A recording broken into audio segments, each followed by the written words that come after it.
Juntos empecemos diciendo, en el nombre del Padre, y del Hijo, y del Espíritu Santo. Amén. Bendito Dios, queremos poner bajo tu mirada misericordiosa todas nuestras actitudes del día a día, nuestras debilidades, nuestras necesidades, nuestra salud. Y le invito a que usted, querido oyente, ponga en las manos del Señor lo que usted tiene para darle. Tal vez su problema, tal vez la crisis espiritual que atraviesa, tal vez una alegría, lo que usted tenga, entréguele al Señor en este momento. Juntos digamos, Señor, mira lo que tengo en mis manos. Tengo para entregarte el amor que tú nos das, la paz. Tengo para entregarte, Señor, mis pecados, mis debilidades. Mi pecado es lo único que tengo, Señor, y eso te lo entrego. Pongo en tus manos a cada uno de los oyentes. Pongo en tus manos sus necesidades, sus alegrías, sus debilidades, Señor. Pongo en tus manos la gracia que tú nos das. Pongo en tus manos, Señor, el cuerpo y la sangre de tu Hijo que nos regalas en cada Eucaristía. Porque anhelamos más, por eso te ofrecemos, Señor. Porque anhelamos más dones, más gracia, por eso te ofrecemos el cuerpo y la sangre de tu amado Hijo Jesús.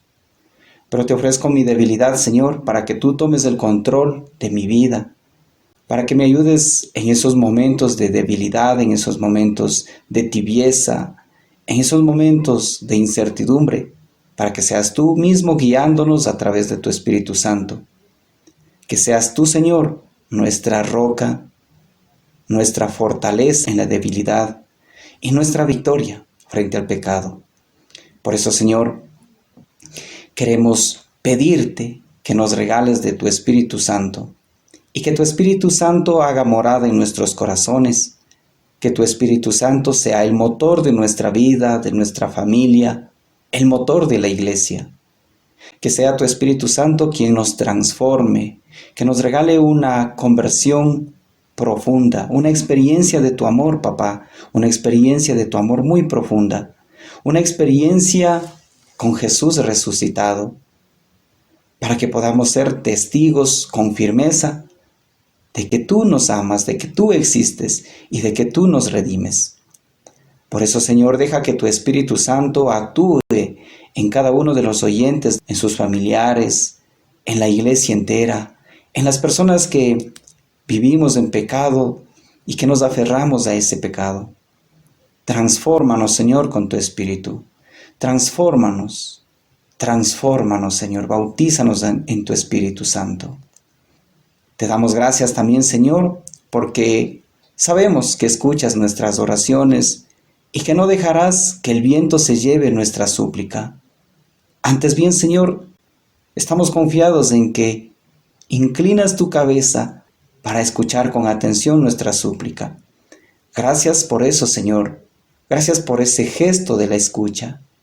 Gracias, Papá del Cielo, por regalarnos también la compañía de María Santísima y de su esposo José. A ti, mamá, queremos pedirte que sigas intercediendo por nosotros, por la humanidad entera. Tú que tomas en cuenta nuestra debilidad, tú que conoces nuestra realidad, no desistes de interceder. Más bien, con firmeza, con constancia, intercedes. Y gracias a tu intercesión es que podemos ser testigos de las maravillas que Dios va haciendo en cada una de nuestra vida, en cada una de nuestras realidades. Por eso, gracias, Señora. Bendita seas, Señora. Con razón Dios te escogió para ser la madre de su Hijo Jesús. Porque eres pura, porque tu oración es sencilla, pero es muy profunda. Por eso, Madre, te pedimos que nos enseñes a ser verdaderos discípulos de Jesús, así como tú eres la verdadera discípula de tu Hijo. Dios te salve María, llena eres de gracia, el Señor es contigo, bendita eres entre todas las mujeres, y bendito es el fruto de tu vientre Jesús. Santa María, Madre de Dios, ruega por nosotros pecadores, ahora y en la hora de nuestra muerte. Amén. Gloria al Padre, y al Hijo, y al Espíritu Santo, como era en el principio, ahora y siempre, por los siglos de los siglos. Amén. Y para resumir, el programa anterior habíamos visto el capítulo 3, versículos del 1 hasta el 6, y en esta perícopa encontrábamos cómo Jesús nos muestra la forma en que debemos dar gloria a Dios. Ciertamente para los judíos el sábado era día de descanso, pero hoy nosotros tal vez nos podemos tomar a la ligera. Decimos, bueno, ya no vivimos del sábado porque el día de descanso, entiéndase bien, el día de descanso es como la víspera de una festividad. ¿Cuál festividad? La festividad del domingo de resurrección, el día del Señor. Y para los judíos, hablar del sábado decíamos que era totalmente descanso. Hoy nosotros vemos desde las Sagradas Escrituras, y la Iglesia lo ve, que el día del Señor es el domingo. ¿Por qué? Porque Jesús resucita en ese día, el domingo, el primer día de la semana. Y hablar del sábado implica que tiene que entrar en ese gozo, en ese descanso, es decir, en ese gozo de Dios. Jesús en este pasaje bíblico nos muestra cómo entrar en el gozo de Dios. Y la forma de entrar en el gozo de Dios, la forma de entrar en el descanso de Dios es dando gloria a Dios. La pregunta sería, ¿cómo damos gloria a Dios? Con nuestros actos, ¿cierto? Con nuestra manera de expresar, con nuestro vocabulario, en otras palabras, con nuestras actitudes, con nuestra manera de vivir la vida diaria. Pero sobre todo vemos cómo Jesús da gloria a Dios, es decir, poniendo en práctica lo que Dios le ha encomendado. Y ahí les sugiero, como para poder entender un poquito mejor cómo damos gloria a Dios, escuche lo que dice el capítulo 15, versículo 8 y 9 del Evangelio de Juan. Mi Padre encuentra su gloria en esto, en que ustedes produzcan mucho fruto. Y en el mismo libro de Juan, Evangelio de Juan, capítulo 17, el versículo 4 nos dice, Jesús, dirigiéndose al Padre, le va a decir, te he glorificado en la tierra, cumpliendo la obra que me habías encomendado. La manera de entrar en el descanso de Dios es dando gloria a Dios. ¿Y cómo damos gloria a Dios? Pues dando fruto. Y ahí viene la pregunta, ¿qué dones ha recibido usted de parte de Dios? Pues usted tiene la vida, la salud, la oración, el poder entender su palabra. Y ahora la pregunta, ¿estamos dando fruto eso? ¿Estamos enseñando a orar a nuestros hijos? ¿Estamos compartiendo su palabra con nuestros hijos en casa, con nuestros familiares?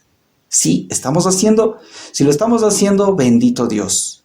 Usted está dando fruto. Pero si solamente usted se alimenta, solamente usted recibe de Dios, recibe esos dones de parte de Dios y no los pone a trabajar y no lo da fruto, pues hoy el Evangelio de Marcos nos invita a dar fruto, a entrar en ese descanso de Dios. Así continuamos ya con el versículo 7 del capítulo 3. Y en esta perícopa vamos a ver cómo Jesús llama, cómo Jesús entra en el pueblo. Hay 7 pueblos, como para que usted ya vaya identificando estos pueblos ahí en el texto de Marcos. Vamos a ver que Jesús reúne a 7 pueblos, o más que reunir, a Jesús le acompañan 7 pueblos. Evangelio de Marcos, capítulo 3, versículos del 7 y siguientes. Jesús se retiró con sus discípulos a orillas del lago, y muchos galileos lo siguieron. También venían a él muchísima gente de las regiones de Judea, de Jerusalén, de Idumea, del otro lado del Jordán, y de los territorios de Tiro y de Sidón, porque habían oído hablar de todo lo que hacía. Jesús mandó a sus discípulos que dejaran una barca a su disposición para que toda esa gente no lo atropellase. pues al ver cómo sanaba a no pocos enfermos, todas las personas que sufrían de algún mal querían tocarlo y al final lo estaban aplastando. Incluso los endemoniados, cuando lo veían, caían a sus pies y gritaban: «Tú eres el Hijo de Dios». Pero él los mandaba enérgicamente que no dijeran quién era. Palabra del Señor. Gloria a ti, Señor Jesús. De esta perícopa o de este pasaje bíblico que decíamos lo tomamos de Marcos capítulo 3 versículos del 7 al 12, encontramos a que Jesús le siguen 7 pueblos. Y entre ellos están primero los galileos, luego tenemos, si usted está con su Biblia, lo puede ir siguiendo, en el versículo 8 tenemos, en el versículo 7 tenemos a los galileos, luego tenemos ya en el versículo 8 a los de Judea, Jerusalén, Idumea, el otro lado del Jordán, y de los pueblos o de los territorios de Tiro y de Sidón. 7 pueblos. Hay que entender que en el texto o en el sentido bíblico, el número 7 implica la plenitud de Dios. Entonces, ¿qué es lo que nos muestra Marcos en este pasaje? Que toda esta multitud, la humanidad entera, con toda su realidad pecaminosa, con toda su realidad de idolatría, la humanidad entera busca de Jesús. Cualquiera que sea su profesión, cualquiera que sea su realidad, la humanidad busca de Jesús. Y es que Dios mueve el corazón del hombre. Dios recuerde que somos imagen y semejanza de Dios y que Dios nos ha llamado desde antes de que nos formáramos en el vientre de la madre. Ya nos conocía, dice Jeremías 1:5. Y antes de que naciéramos, Dios ya nos escogió. Por eso es que el hombre busca a Dios. Hablar entonces de que Jesús empieza a reunir a los discípulos, nos va a decir que se sube a una barca. En el versículo 9 encontramos que Jesús se sube a una barca. En realidad, los estudiosos bíblicos dicen que la barca es la iglesia, pero también es la vida de cada ser humano. Por lo tanto, cuando Jesús se sube a la barca, lo que está diciendo Marcos es que se sube a su realidad, querido oyente, a su vida, a la vida de la iglesia. Allá se sube Jesús. ¿Por qué? Porque en la vida, en el diario vivir, vamos conviviendo con Jesús. En el diario vivir vamos haciendo iglesia y en el diario vivir vamos santificándonos hasta llegar a la santificación plena que por gracia de Dios lo tendremos después de nuestros días en esta tierra. Cuando Jesús nos dice, en el versículo 9, a mí me encanta este versículo, porque dice que Jesús mandó a sus discípulos que dejaran una barca a su disposición. Y les decía que a mí me gusta este versículo porque imagínese usted que está en un concierto. Está en un concierto, cualquiera que sea el concierto, sea música católica o música secular. Cuando usted está en un concierto, la persona que va a hablar pues necesita de amplificación. Y en la época de Jesús pues no había esta tecnología tan moderna como hoy tenemos, gracias a Dios. Y la imagen que me gusta es que Jesús se sube a la barca y no hace ningún esfuerzo por gritar. Jesús habla seguramente con docilidad, con amor, con ternura. Y de seguro les explicaba ahí, porque dice que les enseñaba y les hablaba. ¿Qué les hablaba? Les hablaba de lo que decía o lo que contenía la ley de Moisés. Recuerde que la ley de Moisés comprende los 5 primeros libros de nuestra Biblia católica. Y ahí tenemos el Génesis, Éxodo, Levítico, Números y Deuteronomio. Esa es la ley de Moisés. Mientras que los salmos pues son los himnos de los que Jesús también nos enseña, nos explica. Y también les explicaba sobre lo que los profetas habían anunciado, tanto los profetas mayores como los profetas menores. Entonces, La imagen que nos presenta acá Jesús, subido en una barca, adentrado metros adentro sobre el mar, y la gente a la orilla, pues imagínese que hay siquiera una distancia, pongámosle siquiera unos 20 metros, 30 metros. Y ante la multitud, 7 pueblos enteros siguiendo a Jesús, Jesús no necesita gritar. Y ahí es donde concreto con esta imagen que me gusta. Es que cuando Jesús habla palabras de vida eterna, lo dice él mismo en el Evangelio. Habla palabras de vida eterna. Y es el Espíritu Santo de Dios el que hace audibles a los asistentes. Curiosos, discípulos, fariseos y todos los que seguían a Jesús son audibles gracias a la intervención o gracias a la obra del Espíritu Santo. Y viene la pregunta: ¿cómo le va a usted y cómo me va a mí cuando estamos en la Santa Eucaristía y tenemos una amplificación casi de última punta y no entendemos lo que el sacerdote ha acabado de predicar en el Evangelio? No entendemos lo que el sacerdote nos ha explicado en la homilía de lo que se trataban las lecturas del domingo. ¿Cómo le queda el ojo? ¿Será que el Espíritu Santo a nosotros no nos toma en cuenta? ¿O será que nosotros no le dejamos actuar al Espíritu Santo? Es más segura, es más certera la segunda opción, ¿cierto? Nosotros estamos tan distraídos, tan preocupados en otras actividades de la casa, del trabajo, de las actividades sociales, y no le dejamos que el Espíritu Santo siembre su palabra en nuestro corazón. Y si no tenemos la palabra de Dios en nuestro corazón, ¿cómo podemos vivir nuestro día a día?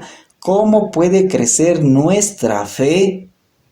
¿Y cómo podemos educar en la fe a nuestros hijos?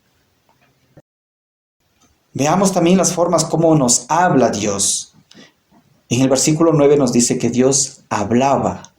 Hoy vemos desde las Sagradas Escrituras que Dios, para hablar a José, el esposo de María, lo hacía a través de sueños.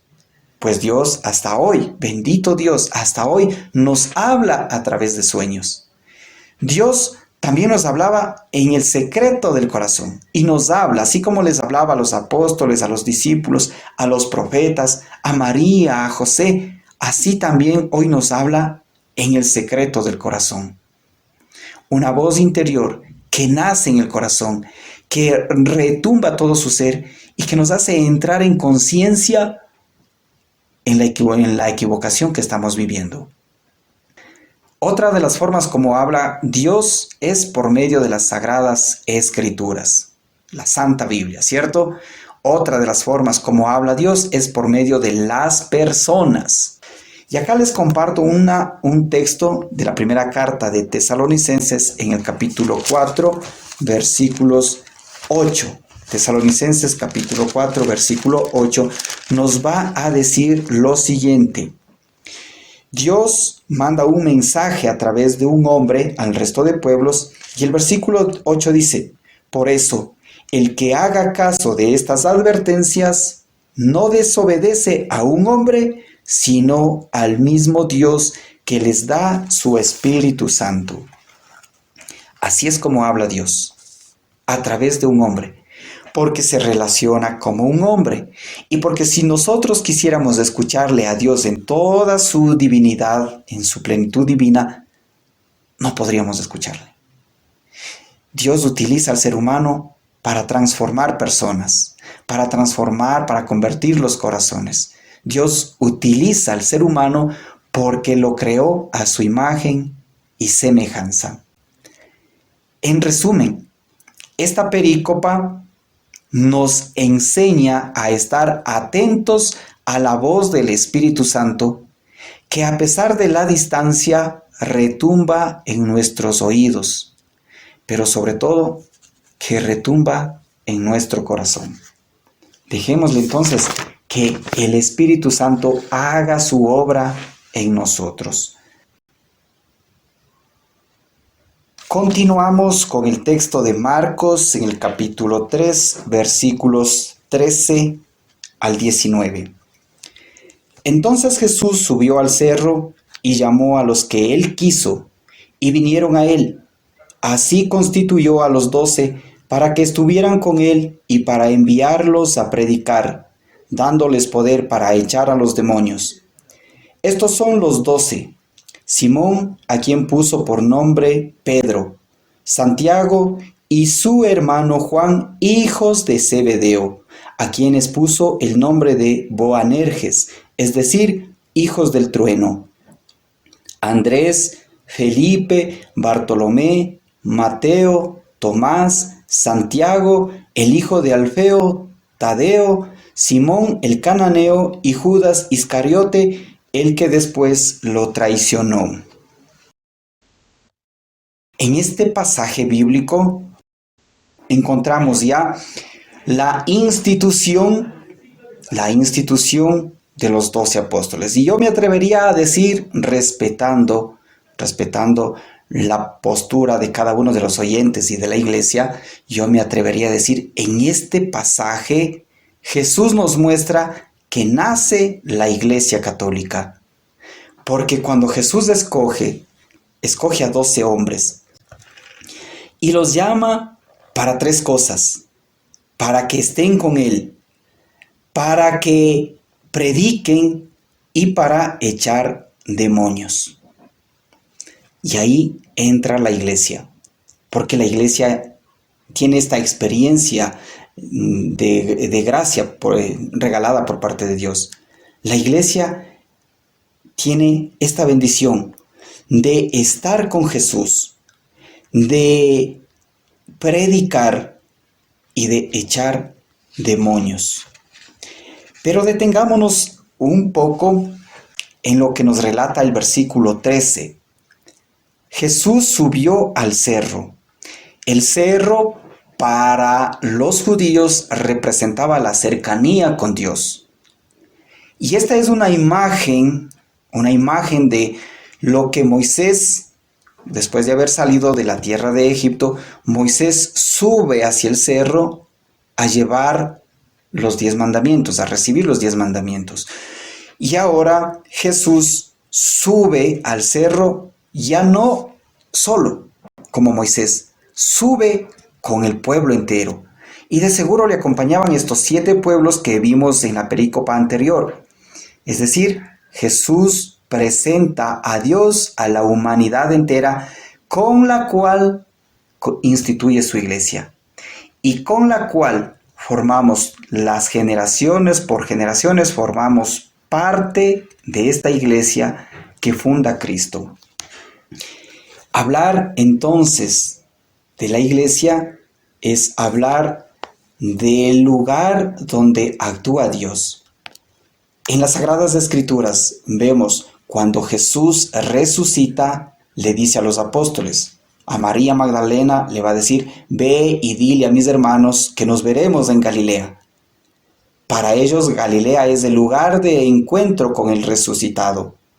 Para nosotros, los cristianos católicos, el lugar de encuentro con Dios, el lugar de encuentro con el resucitado, el lugar del encuentro con el Espíritu Santo es el altar, donde se consagra, donde se transforma por la obra del Espíritu Santo, se transforma el pan y el vino en el cuerpo y la sangre de Cristo. Si no, imagínese que nosotros tuviésemos todavía que subir a los cerros para buscar esa cercanía con Dios. ¿Qué le parece entonces si le damos gracias a Dios por acercarnos tanto a nosotros? Un templo donde vivimos la Eucaristía, donde participamos del cuerpo y de la sangre de Cristo y donde somos testigos de que Jesús ahora se convierte en un pan que sirve de alimento espiritual y alimento corporal. Hablar de estos 12 hombres que nos muestra este pasaje bíblico es hablar del pueblo del Nuevo Testamento. ¿Se acuerda usted que en el Antiguo Testamento Dios escoge a Abraham, luego aparece Isaac. Isaac tiene un hijo, dos hijos, uno de ellos se llama Israel o Jacob. Y Dios lo cambia de nombre, porque le da una nueva misión, por eso lo cambia de nombre y lo llama Israel. De Israel nacen 12 hombres, 12 hijos varones, y cada hijo va teniendo su pueblo, toda su descendencia va formando una tribu, un pueblo. Estos 12 hombres, estos 12 hijos de Israel, representan al pueblo del Antiguo Testamento. Volviendo a otro programa que veíamos cómo Dios ahora deja de ser promesa para convivir con nosotros, yo diría, los 12 hombres, los 12 hijos de Israel, son el pueblo que vive y que espera las promesas de Dios. Pero desde la llegada de Jesús, desde la encarnación de Jesús hasta hoy, hasta el día de hoy, 20 de febrero del 2024, alégrese, querido oyente, porque usted y yo, por gracia de Dios, somos el pueblo que disfruta de las promesas de Dios.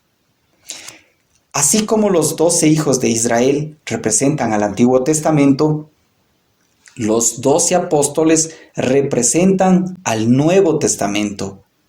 Y lo hermoso de esto es que los dos pueblos, tanto del Antiguo Testamento como del Nuevo Testamento, se encuentran alrededor del trono de Dios, dando gloria, glorificando, alabando y cantando Santo, Santo, Santo. ¿Cómo sabemos eso? Pues fácil. Le invito a que revise el texto del libro del Apocalipsis en el capítulo 4, versículos del 2 y siguientes, donde vamos a encontrar que alrededor de que alrededor del trono de Dios hay 24 sillones. Y cada anciano tiene un sillón. Apocalipsis capítulo 4, versículos del 2 y siguientes, y específicamente en el versículo 4 nos va a decir: 24 sillones rodean el trono en los que están sentados 24 ancianos con vestiduras blancas. Estos 24 ancianos son, como decía, 12 hombres del Antiguo Testamento y 12 hombres del Nuevo Testamento. Y entre ellos, entre ese pueblo del Nuevo Testamento, estamos usted, yo, nuestros familiares y la humanidad entera. Así es, entonces, como Jesús nos va mostrando que su obra redentora lo hace con la iglesia. Para ser integrantes o hablar de la iglesia primitiva, pues hoy es hablar de todo bautizado. Antes conformaban la iglesia, estos 12 hombres con los que se inicia, pero hoy la conformamos todos los bautizados. ¿Y qué se necesita para estar con Jesús? Pues perseverar. Recuerde que en este pasaje encontramos que Jesús llama a los bautizados, es decir, Jesús nos llama a la conversión para 3 cosas: para estar con Jesús, para predicar y para echar demonios. Para estar con Jesús quiere decir todos los días, no solamente los domingos, no solamente en Navidad, en Cuaresma, no, es todos los días. ¿De qué forma? Pues entregándole el corazón, orando, leyendo su palabra, viviendo como verdaderos cristianos, amando como Jesús nos ama, perdonando como Jesús nos perdona. Para predicar, ¿cómo le va a usted predicando el Evangelio en el trabajo, en la casa, a los hijos, a nuestros familiares cercanos, aquellos amigos que de pronto nos inquietan a cometer un pecado? ¿Cómo nos va a usted y a mí predicando la palabra de Dios, predicando la pasión, muerte y resurrección de Jesús, predicando la invitación de Jesús a la conversión? ¿Cómo nos va? ¿Será que realmente estamos siendo parte de la iglesia o somos bautizados pero que vivimos como mejor queremos? Y finalmente, recuerde que Jesús nos llama a formar parte de su iglesia para echar demonios. Usted dirá, bueno, pues yo no he hecho ningún curso de exorcismo, tampoco me han hecho nada de exorcismo, entonces, ¿cómo puedo echar demonios? Pues tranquilo, que la palabra de Dios, cuando es anunciada y entra en el corazón del hombre, es capaz de expulsar a esos demonios que los conocemos como mentira, iras, infidelidad y cualquier otro pecado que usted le conozca, ¿cierto? Pues cuando el hombre anuncia la palabra de Dios y el receptor acoge esa palabra de Dios, muchos espíritus llamados pecados salen de nuestro ser, salen de nuestro cuerpo. Avancemos con el texto de Marcos y revisemos el versículo 20 hasta el 30. Vuelto a casa, se juntó otra vez tanta gente que ni siquiera podían comer. Al enterarse sus parientes de todo lo anterior, fueron a hacerse cargo de él, porque algunos incluso decían, se ha vuelto loco. Mientras tanto, los maestros de la ley que habían venido de Jerusalén decían, está en poder de Belcebú, jefe de los demonios, por eso puede echar a los demonios. Jesús les pidió que se acercaran y empezó a explicarles por medio de ejemplos. ¿Cómo puede Satanás echar a Satanás? Si una nación está dividida en bandos, no puede durar. Tampoco una familia dividida puede mantenerse. Lo mismo Satanás, si obra contra sí mismo, como ustedes lo dicen, y está dividido, no se puede mantener y pronto llegará a su fin. La verdad es que nadie puede entrar en la casa de un hombre fuerte y quitarle sus cosas si no lo amarra primero. Solo así podrá saquearle la casa. En verdad les digo, se perdonará a los hombres todos sus pecados, e incluso si hablaron de Dios en forma escandalosa, sin importar lo que hayan hecho repetidas veces. Pero el que calumnia al Espíritu Santo no tendrá jamás perdón, sino que arrastrará siempre su pecado. Y justamente ese era su pecado, al decir que tenía un espíritu malo. Detengámonos en este pasaje bíblico que nos va mostrando cuando los parientes de Jesús se enteran de que ha instituido un grupo de 12 hombres. Los familiares se asustan y dicen, ¿qué pasa, Jesús? ¿Estás loco? Y por eso es que salen a buscarle. Jesús está en una casa. Hay mucha gente que le está rodeando a Jesús porque escucha sus enseñanzas, otros porque quieren recibir sanación. Y Jesús está rodeado de muchas personas y en eso los fariseos, los maestros de la ley, como nunca falta en todas nuestras comunidades, viene la tentación.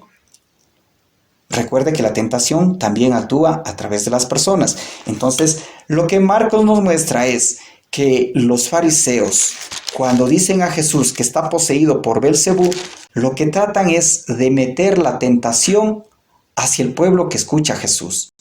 Y es que quieren confundirle de que Jesús ahora es un hombre poseído por el demonio. Por eso es que Marcos nos va a mostrar esta realidad de nuestras comunidades, una realidad tan dura de nuestra iglesia, que a veces nosotros nos dejamos llevar por esas tentaciones de que dice fulanito, fulanita, o por esas tentaciones que nosotros creemos en nuestro interior y terminamos abandonando la comunidad, o terminamos saliéndonos de la iglesia, o lo que es más, terminamos renegando de Dios. Dese cuenta que la intención del maligno es sacarnos de la iglesia a la que nos ha llamado Dios. Le invito entonces a que usted y yo seamos fuertes, no por nuestro mérito, sino por gracia de Dios. Para eso necesitamos pedirle al Señor. Pidámosle entonces al Señor, ya para ir terminando este programa, pidámosle al Señor que nos regale de su Espíritu Santo. Y que sea el Espíritu Santo de Dios quien nos regale el don del discernimiento, como lo dice en la primera carta de Juan. Pidamos a Dios que nos regale el don del discernimiento, para que podamos distinguir las cosas que vienen de Dios y las cosas que vienen del maligno a través de hermanos como nosotros.